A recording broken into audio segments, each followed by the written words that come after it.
The time is now. The place, the internet.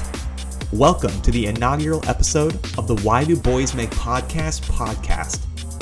My name is Corby and I will be your host this week. We are recording this on Saturday, August 28th and posting on Labor Day. So happy Labor Day, everybody. My co-host and I are hoping to make this a weekly show where we break down all of the action, drama, despair, and triumph of the Why Do Boys Play Games Fantasy Football League. Who is my co-host, you may ask? Well, he's formerly known as Ricky Williams 420 and as of recent, Skylar Murray. Fantasy football legend and acclaimed data analyst, Fitzy. Welcome, my friend. No, Corby, you're too kind to me. I must say, it is always such a pleasure to hear that booming, manly voice. With the season fastly approaching, I'm kind of curious, what is your excitement level in terms of fantasy football? I'll tell you, Corby, I don't think I've ever been more excited for the start of a season. Ever since basketball ended, every time I look at my phone, I don't know what to do with it. I need to open my fantasy app because fantasy sports is a part of me. It's a part of me. It's a part of who I am. And as a gamer, I think it's a part of all of us. Couldn't agree more, Fitzy. And all I have to add to that is I am ready for football and I am ready to be hurt again. So let's begin this episode with some quick hits and recaps of last season. 2020, quite the year, am I right? So, to lead us off, we've got Eric as the champion for the very first time. So congratulations to Eric after beating Fitzy in the finals. All I have to say there is the better team won. That's all it is. It had nothing to do with Skylar Murray's shoulder getting injured or fantasy luck. It was all skill by Eric, and I truly mean that. Thoughts from a true gamer. We've also got Taylor not being the worst manager in the league, even though he drafted one of the worst teams in the history of this league. Can you guess who I think the worst manager of the league was last year? Well, it's a tough race between Taylor and the only manager to ever not finish a year. I think it's Jason. Am I right, Corby? Oh, yes, you're 100% correct. Without a doubt, right? But I think we can agree with every cloud comes a silver lining. And I'd like to be the first to welcome Brandy back. Her first time drafting in Why Do Boys Play Games. Yes, Brandy, welcome back. We are very happy to have you. So with that, we're going to go with best and worst of the season. I think we're going to start off with best and worst draft picks, and we're going to do it a little bit differently. Oh, we're going to draft our favorite draft picks first off. Oh, Corby, you cheeky son of a gun. Yes. So let's start with that. Fitzy, let's just say you have all of these picks that you really like. If you're the first overall pick for drafting a draft pick, what is your pick? Wait. So we are drafting draft picks. Yeah, that's absolutely correct. All right. So you led me in here as the data analyst, and I did run the numbers, Corby. I ran the numbers, and again, have to give credit where the credit is due. Eric picking Josh Allen for the meager amount of $14 has to be my 101. Yeah, I can certainly agree with that. I think if I were drafting at the 101 spot, I would also take Eric, and I would go with Justin Jefferson for $1. Oh, that's a good pick. As a rookie with all of those yards and touchdowns, man, great pick. Another draft pick that I really liked, so maybe 102.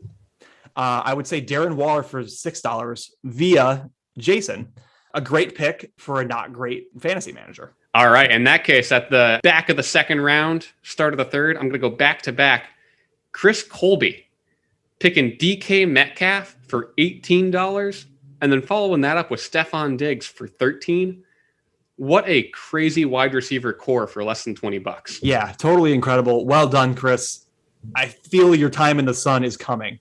To roll off of that, I also think another great player that I don't like very much was David Montgomery for $11. I think for $11, it's a great deal for a starting running back. And I think to roll after that, I would toot my own horn here and say Alvin Kamara for $56. I mean, he was a fantasy beast. He was very good until Taysom Hill came in, but $56 well spent regardless. That's good horn tooting there, Corby. Yeah. So solid pick. I'll close us out. Last honorable mention here. Also going to Chris Colby. Not that it was a superstar pick, but Deontay Johnson for $9 last year when it was really the start of his breakout, a safe pick, right? His entire wide receiver room is stacked for less than $20 between DK, Stephon Diggs, and Deontay Johnson. I really think that last year would have been Chris Colby's breakout year if it hadn't been for Christian McCaffrey getting hurt. Couldn't agree more, Sean. Thank you. Thank you very much for that. Let's go with the worst now. Do you want to lead us off at what you think was the worst draft pick? Oh, I ran the numbers here. A couple of real solid ones include Taylor taking Chris Godwin for $39 and immediately trading him away for a bag of peanuts. $30 for Jonathan Taylor. Might not have been so dumb after injuries, but at the time it was really dumb for Adam to spend $30 on Jonathan Taylor. But taking trades out of the equation, taking injuries out of the equation, the straight up dumbest pick of the year must have been Fitzy, myself, deciding to spend a whole dollar and a roster spot on Chris Herndon for the 5th year in a row. I just never learn. No, you don't. And that's okay, because you're a Jets fan, and that's the way it is. Davis is going to be really good this year. Corey Davis is finally good. I'm really good at this. Oh, we might be talking about Corey Davis later. I would like to just add a couple of terrible picks that I think and that I made. So I want to say that I drafted Alshon Jeffrey for the first time. I drafted him for $1. I don't think I played him once, and then I dropped him. I also drafted Kenny Stills for $1. Never played him. Those are bad, right? Those are really bad. The worst one, without a doubt, is the pick that never happened. Where were the quarterbacks for Taylor? Without a doubt, like what are we thinking here? What's the thought process when you're drafting like that? What do you think? And for those that weren't in the room in Corby's apartment living room, we were hooting and hollering while watching Taylor continue to not draft a quarterback. We were making picks that we didn't want to make, spending $7 on Sam Darnold, $4 here on Teddy Bridgewater, just to watch Taylor not spend the $5th, just to watch the world burn. What an incredible draft. Once again, money well spent. So let's go into what do we got? We got best pickups. What do we say about that? Yeah, so again, looking at the numbers, lots of axes you can look at for pickups. But for me, the number one on the year has to go to potentially the number one fantasy player in the league. And we'll get to that a little bit later. I think it's Tyler snagging TJ Hawkinson for just $1. And I think this was the best because the next highest bid was also $1. So he bid exactly the right amount to get the person who ended up finishing the year as the tight end 5. He was only 2 points away from the tight end 3. And my favorite fact about this was a post-draft pickup because Taylor drafted and dropped him. Yeah, I totally agree with you. I think Hawkinson for $1 is great. To roll off of another Taylor draft and drop, I'd like to mention Cole Beasley, who I picked up for $9. And although there was no other picks or no other bids, he finished as wide receiver 27. It was very solid and almost led me to the playoffs. That's another great Taylor drop and pickup, but really kind of looking at big pickups on the year. I want to focus on Nick Foles. I don't know if you remember Nick Foles last year came into the year as the backup behind a kind of a iffy starting situation there with the Bears. Now it could have been a little bit pricey. Somebody picked them up for $52, right? But you need to measure how good a pickup is relative to hype at the time because the next highest bid was $51. And if you need a quarterback to outbid an opponent by exactly $1 when they're both spending half or more than half of their fab for the year is incredible.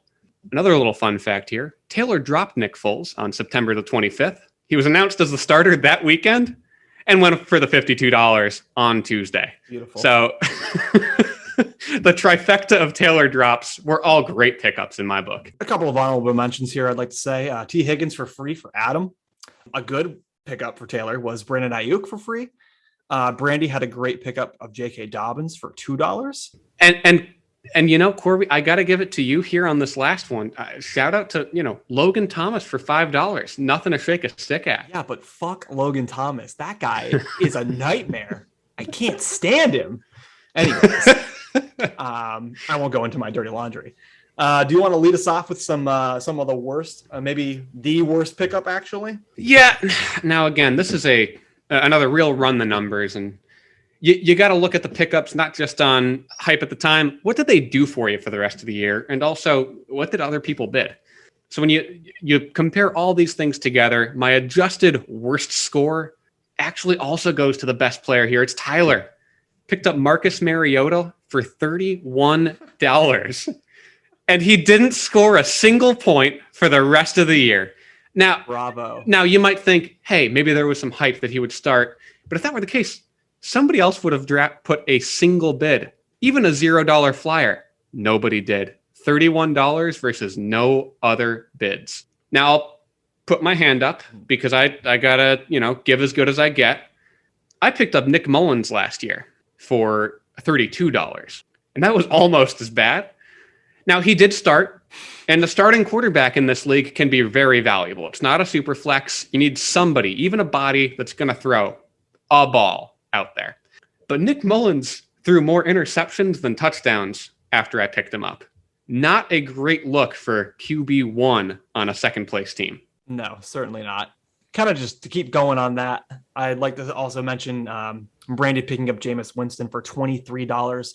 Which is unfortunate because everyone assumed he'd be the starter, and then the Saints, for some reason, started Taysom Hill, and he scores negative 0.1 for the rest of the season, coming in for what is assumedly a kneel down. I'd also like to keep going and actually shout out my co-host here, Fitzy, picking up Marquez Callaway for $12. Could have had him for $0. Didn't even start him, and then dropped him the week after that. You hear it all the time in the fantasy football community. Draft talented players. Draft and invest in the talent and believe that the situation is going to work itself out.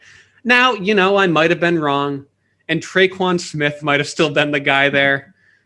But Marquez Callaway is a good football player, and I think we've seen that this preseason. I feel validated for wasting $12 fab next year. But hearing the joy in your voice making fun of my Marquez Callaway pick, a similar $11 pickup for you last year, Corby. Oh, don't do it. Was a man named D'Ernest Johnson. Is that how? Excuse me. His name is D'Ernest Johnson, backup running back for the Cleveland Browns. D'Ernest Johnson. Oh, and who does he back up? The backup?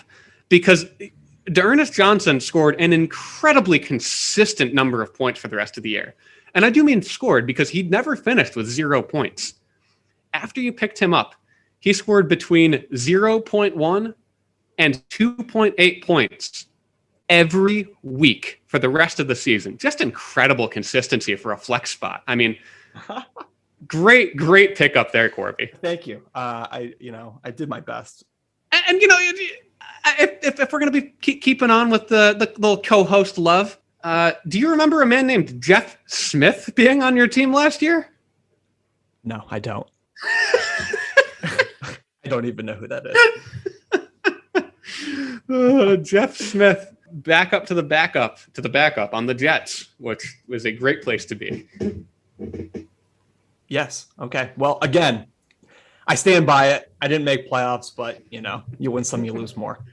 To keep going with this best worst trend here, I'd like to lead it off and say we're going to go with trades. So I think the best trade of the season. I mean, we could say it together, but we don't have to. I'm going to say that Taylor trading Chris Godwin to Colin for Preston Williams and Tyrod Taylor is an incredible trade. Colin, bravo. Well done. Excellent trade. That really, really great trade for Colin there. And if I may, the next 7 here is worst trade. And for me, the worst trade, I looked at it and I thought the Jason Gate. Yeah, correct. But for me, the worst trade of the year was Taylor trading away Chris Godwin for Preston Williams and Tyrod Taylor. Yeah, it's not a great trade. Because he needed a quarterback. He assessed the situation. And the curse of Taylor's 2020 season punctured Tyrod Taylor's lung the very next week. So trade really did not work out for Taylor there. Great. And so that's best and worst, right? Let's kind of sway away from the league history and let's go with some actual fantasy players that we like. Oh, a little forward-looking action. Yeah, some forward. We're moving to the future, right? The way that we thought about this was we should pick 3 players, any position, and just pick 3 players that we like, and we'll just talk about them briefly. The caveat is that we're going to pick 1 star who's from rounds 1 to 2, a mid-rounder from rounds 3 to 8, and a value from 10 plus. What do you say, Fitz? Does that sound good? I'm ready to roll. Yeah, let's do it. All right. Why don't you lead it off then? All right. So early in the draft, there is no player I want more than Ezekiel Elliott, running back for the Dallas Cowboys. He's been a ground pound, make that man eat type of running back for many years. But this is the year he gets even more involved with that passing game. And what's more, I love to hear reports at a camp that he came in 15, 20 pounds lighter. He's been working out this offseason. Have you seen his abs, dude? He looks like he's sculpted out of marble. Right. It's unbelievable. Everyone's talking about AJ Dillon's big quads. Who cares about quads? I want a man with core strength. And for me, that's Ezekiel Elliott. You might not remember the year that Le'Veon Bell broke out was the year that he reported to camp 20 pounds lighter. If Zeke can break out, this is the year that he breaks out. Yeah, I could see it. Like you said, you're looking for core talent. And I like to toot my horn on Nick Chubb. You know, one of my favorite players in the NFL because this dude is fast and he's mean and he can just put you in the dirt. He is so elusive. Back-to-back 1,000-yard seasons, even with Kareem Hunt coming in and missing some games last year. He still scores 12 touchdowns. And I expect the reception total to go up as well because he's got great hands. You ever seen him play? Sometimes he just doesn't wear gloves. This guy's got hands, sticky hands. This guy is a boss, and I can't wait to draft him. I can't help but slightly disagree on this one. When I look at Nick Chubb, I see a man who's not going to be on the field on 3rd down, not going to be getting those valuable targets. When I look at Nick Chubb, I see Derrick Henry light. And in an auction draft, I just want the real deal. I want Derrick Henry. So you will not be seeing me with any Nick Chubb on my team this year. Okay, that's fine. Somebody that I think you're going to be gunning for and somebody that I have a now love relationship who I've hated for most of his career. Oh, my man. Is New York Jets wide receiver Corey Davis. And this is, okay, mind you, I wrote this down before we learned about the connection with Zach Wilson. This guy somehow, some way proved himself to be almost 1,000-yard guy last season, even with A.J. Brown. I mean, what's more to be said? Who are the Jets going to throw to? I'll tell you who they're not going to throw to. They're not going to throw to Chris Herndon. I just think that he had a pretty decent breakout season last year, and I think he's going to do it again as the number 1 with the Jets. And Zach Wilson appears to be a gunslinger, and I expect him to see, I would say, anywhere from 6 to 12 targets a game. Oh man, I have nothing bad to say about Corey Davis. If you see me draft Chris Herndon this year, it's as that last round joke. And last year, I drafted Corey Davis as a joke. And I feel that I've disrespected that man for giving up on him so easily. Corey Davis has been my man and my friend since he was drafted into the league. So I love that pick. That's true. You drafted him and then you dropped him. On purpose, very much on purpose. But what I think is not a bad decision is my mid-round pickup. There is nobody who I like to draft more than a good player on a really, really shitty team. And for me this year, oh boy, that's Brandon Cooks, baby. Brandon Cooks might see the least valuable targets in the NFL this year, but he's going to see a whole lot of them. This man, you talk about 6 to 12 targets. If the Houston Texans want a chance at scoring half as many points as their opponents, they're going to do 12 plus. Brandon Cooks is going to see more targets than he can keep his hands on. His hands will be sore, Corby. Yeah, I can see it, but I also just think that the QB situation is just too rotten, and I just think that Tyrod sucks. So I don't think it doesn't matter. I mean, yeah, if he gets 12 targets, that's great, but how many of those targets are even going to be catchable? And it's a fair point. You look back at Tyrod Taylor's history. He goes in for the Browns. He gets taken out pretty quick. And, Baker Mayfield had a pretty good rookie season. He goes over to the Chargers to be the true number one, QB1. Justin Herbert comes in, gives Keenan Allen a season to remember. I think this year, Tyrod goes down in week 4. And did they draft a rookie? I don't care. Somebody's going to come in and throw the ball to Brandon Cooks. Yeah, fair point. How about you close us off with your late pick as well? Yeah, I looked around and there's a lot of buzz coming out of Colts camp about this guy named T.Y. Hilton. I'm just kidding. You already know who it's going to be. It's Bryan Edwards. Oh, no. Bryan Edwards is like Randy Moss, but an inch shorter. But he is going to go further than Randy Moss did. He's going to go for 1,200 yards on 11 catches this year, Corby. Wow. Okay. You can book it now. Bryan Edwards, wide receiver 1 for the Oakland Raiders. I won't disagree because I think all the Raiders receivers are horrible. So if someone's got to do it, I guess it'll be him. I'll close it off here with my pick, whose QB situation just got resolved. I, again, wrote this guy down before he went crazy during the preseason, and that is Marquez Callaway. Who are the Saints going to throw to? Adam Troutman? I don't think so. They can't throw it to Kamara 20 times, but they probably should. This guy, I mean, look at him. He's massive. He runs fast. You see that catch that he made, that one-handed catch? I mean, recency bias may cloud my judgment, but I expect 150 catches, 1,600 yards, 18 touchdowns. Easily attainable. And this, even more than Corey Davis, I love this pick, Corby. You can tell by my pickup history from last year that I was maybe a year early on the Marquez Callaway hype, but it's real. This man is talented for sure. He will be a boss. All right, so that is going to conclude our players that we like segment, name pending.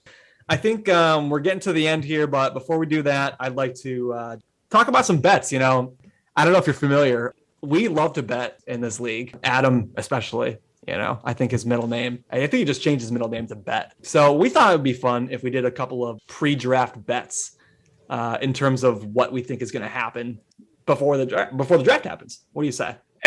And for those who are listening here, Corby and I came up with these independently and are sharing them live on air for the first time. So I have no idea what bets Corby's going to bring for me. He has no idea what I'm going to say to him. That is correct. So I will. I'll start off with this one.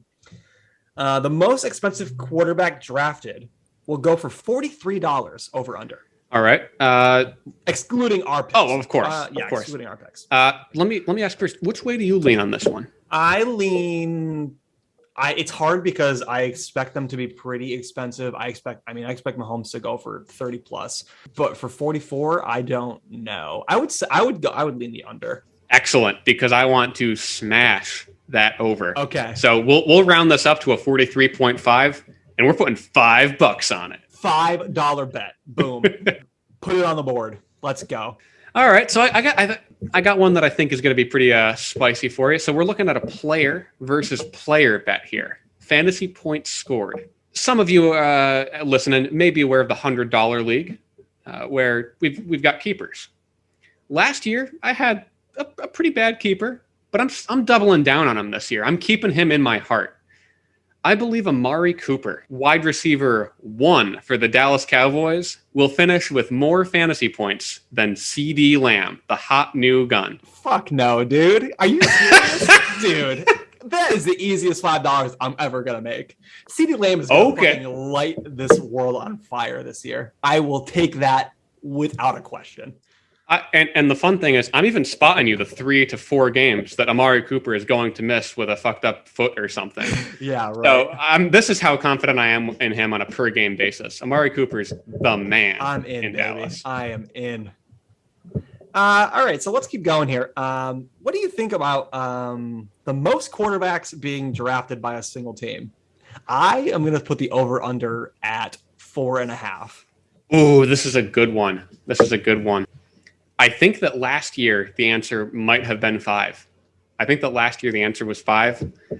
But I also kind of believe that last year was an anomaly because we also had one team draft 1, really, in terms of draftable quarterbacks. I'm going to have a slight lean to the under on 4.5 quarterbacks. Great. I'm going to take the over on that easily.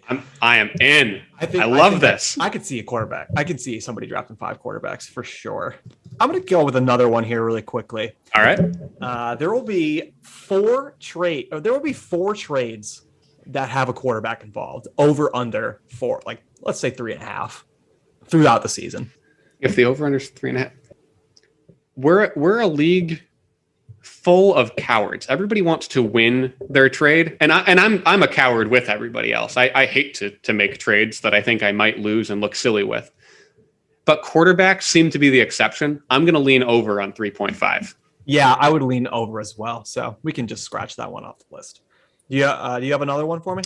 I do, and I think you're going to like this one. So in looking over our league's history, you look at the finish for people year by year, and I wanted to sum up, who's been the best overall. Again, I'll share some of this data later on, but whose average finish is the best.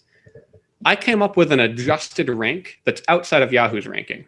So what I mean by that, Yahoo ranks based on playoff finish, including consolation bracket.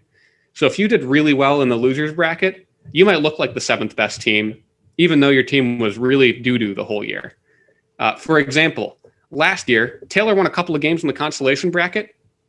Yahoo says he finished 8th. Corby, do you think Taylor's team was the 8th best last year? Absolutely not. Right. So my adjusted rank, which takes the losers bracket and simply ranks people A to Z on points scored, does the same with the 5th and 6th place teams, because that game doesn't matter either. Would have put Taylor at 12th. And that just feels right. I love when data confirms my predetermined biases. So Taylor going up as 12 made a whole lot of sense to me. So that's my adjusted ranking, and that's my definition of adjusted ranking.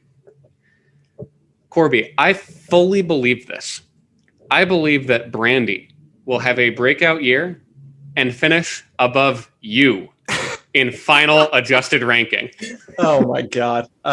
Absolutely not. There's no way. I'm gonna win. I'm gonna win the whole thing. So, I will take that bet easily again.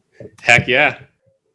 I've got one more just flyer. Oh, okay. Total flyer here. Ooh. It's one I think that you were thinking about prior.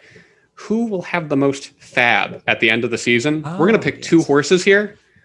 Okay. And whichever horse finishes with the most auction budget at the end wins $5. Sure. I think that if I had to pick, I would pick Taylor, and I would also pick. I mean, hey, just pick one, and I'll tell you, my pick would not have been Taylor. So we've got a 1 versus 1 horse race here. Okay. Now Taylor's a good pick because last year Taylor finished with $100 remaining in his fab budget. But he did try. He did try to get a quarterback. He was always searching for that discount. I'm going for maybe the dark horse here. I think Chris Cloud finished with $67 last year despite making the playoffs. I think he's a real favorite to finish with the most fab at the end of the year. I think I'm down for that. Yeah, that works for me. And if we're both wrong, then we're both wrong, whatever. All right, great. So let's close out quickly with a couple of announcements. This is the first episode, and we want to get the rest of the league involved. So we thought, if you want to write in, ask some questions, leave some comments on the YouTube channel, and we'll answer them next time we have an episode. We also wanted to say, if you're interested in being a guest on the podcast, we're going to have a random drawing. If you pay cash before the draft, you're just automatically entered in, and we'll pick randomly. And if you want, at any point during the season, you can be a guest on the show. And truthfully, I think whoever wins that random drawing has the distinct possibility of being the first guest on the Why Do Boys Make Podcasts podcast. Yeah, I think that makes sense. Great. Anything else, Fitzy, that you want to say before we sign off here? Looking forward to the draft. Looking forward to the bets this year. And Chris Cloud, if you spend $100 on one person this year, I will know that you did this so that I would lose the pick. Please don't. Fair point. Okay, great. Well, thank you very much for taking the time out of your day to talk to me, Fitzy. Don't forget to smash that fucking like button, hit that fucking bell. You'll know when these podcasts come as soon as they come out. Again, my name is Corby. I'm Fitzy. Thanks for listening, and gamers, game on.